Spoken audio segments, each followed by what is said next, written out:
વૈષ્ણવોને. જેમ હિનાબેને હમણાં આપણને વાત કરી કે આપણે જીવન દ્રષ્ટાંતો રજૂ કરવા જોઈએ, એટલે અમે એવો એક પ્રયોગ કરીએ છીએ કે જો રાસ તો ઠાકોરજી કરે જ છે, જગ જાહેર છે, રાસ વિશે તો સૌને જાણકારી છે, એટલે અમે એક નાનો એવો પહેલા પ્રસંગ તમારી સામે પ્રસ્તુત કરીએ છીએ. જો કોઈ પાત્ર ભજવવામાં અમારીથી કાંઈ ભૂલ થતી હોય તો સૌ વૈષ્ણવો અમને માફ કરશો. જો આપણે દ્રષ્ટાંતો જીવંત નાટ્ય રૂપાંતરો દ્વારા આપણે સમજાવવાનો પ્રયત્ન કરીએ, કારણ કે આજકાલના બાળકો કે આપણે કોઈ પુસ્તકો વાંચવાના નથી, જો આવા પ્રસંગો દ્વારા આપણા ઠાકોરજી વિશે આપણને જાણકારી મળતી હોય તો અમે એવો પ્રયત્ન કરીએ છીએ. જો કાંઈ ભૂલચૂક થાય તો અમને માફ કરજો.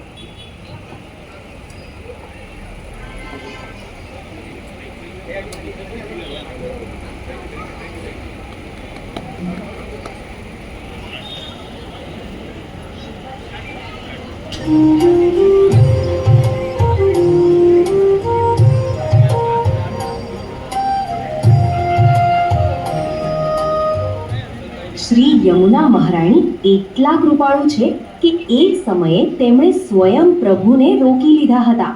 પણ પ્રશ્ન એ છે, એવી કઈ ઘટના બની કે યમુનાજીને સ્વયં હસ્તક્ષેપ કરવો પડ્યો? ચાલો લઈ જઈએ તમને ગોલોકધામમાં.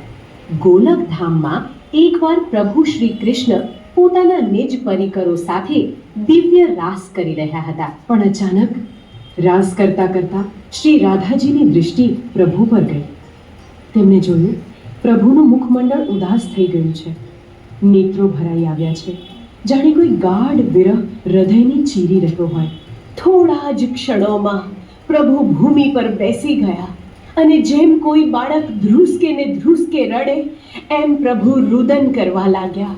પ્રભુ, શું થયું? આપ કેમ રડી રહ્યા છો? આજે મને કોઈની બહુ યાદ આવી રહી છે.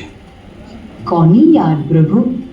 એ જીવોની જે મારી લીલાથી વિખૂટા પડી ભૂતળ પર ગયા છે, જે મારા આનંદના અધિકારી છે, પણ આજે સંસારમાં અનેક પીડાઓ, દુઃખો અને યાતનાઓ ભોગવી રહ્યા છે. તેમનું દુઃખ હવે મારાથી જોવાતું નથી, એટલે હું દુઃખી છું. પ્રભુ, મારે એક સત્ય કહેવું પડશે, જે કદાચ આપને સારું ન લાગે.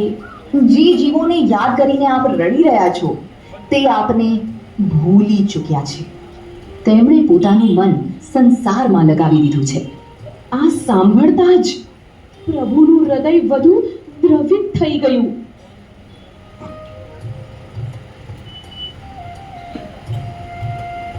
ભલે તેઓ મને ભૂલી ગયા હોય, પણ છે તો મારા જ. હું તેમને કેવી રીતે ભૂલી જાઉં? જ્યારે પ્રભુને પણ લાગ્યું કે હવે જીવ ખરેખર એમને ભૂલી ગયા છે, ત્યારે અત્યંત ભારે હૈયે તેમણે વિચાર્યું, કદાચ હવે મારે પણ તેમને ભૂલી જવું જોઈએ. ત્યારે આ બધું જોઈને યમુનાજીથી જરાય સહન ન થયું અને તે સ્વયં પ્રગટ થયા.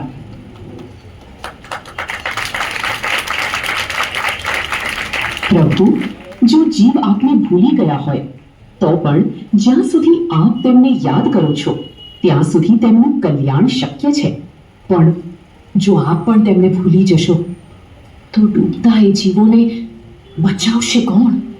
જો આપના જીવોને આપની પાસે લાવવા હોય તો આપે સ્વયં ભૂતળ પર પધારવું પડશે. પછી પ્રભુએ શ્રી રાધાજી તરફ જોયું. સ્વામિનીજી, મારું સુખ શેમાં છે, મારી સેવા કેવી રીતે થાય છે, એ આપથી વધુ કોઈ જાણતું નથી. એટલે જ્યારે હું શ્રીનાથજી સ્વરૂપે ભૂતળ પર પધારું ત્યારે આપ શ્રી વલ્લભ સ્વરૂપે પધારજો. જો આપ ભૂતળ પર પધારી રહ્યા છો તો આપના પ્રિય જીવોને ફરી ભેગા કરવા અને આપના લીલા પરિકરોને તૈયાર કરવા મારે પહેલા પધારવું પડશે. જો તે દિવસે શ્રી યમુનાજીએ પ્રભુને રોક્યા ના હોત તો આપણા જેવા વિખૂટા પડેલા જીવોનું શું થાત? ધન્ય છે શ્રી યમુના મહારાણીને. આ પ્રસંગ ઉપરથી જાણવા મળે છે કે ગુસાઈજીના વંશજ પંચમ પીઠાધીશ તરીકે શ્રી ગોપાલલાલની આપણને સેવાનો અવસર અહોભાગ્યથી મળ્યો છે.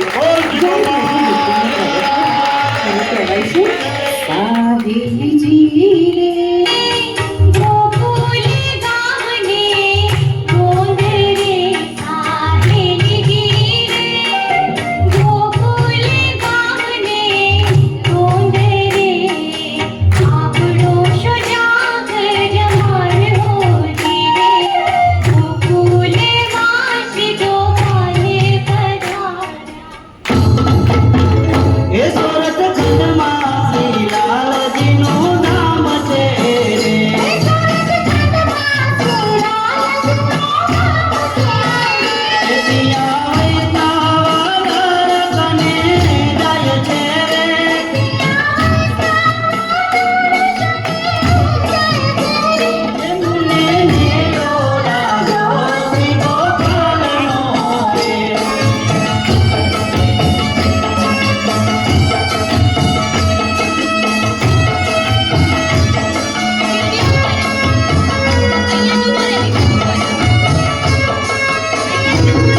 Hello once more.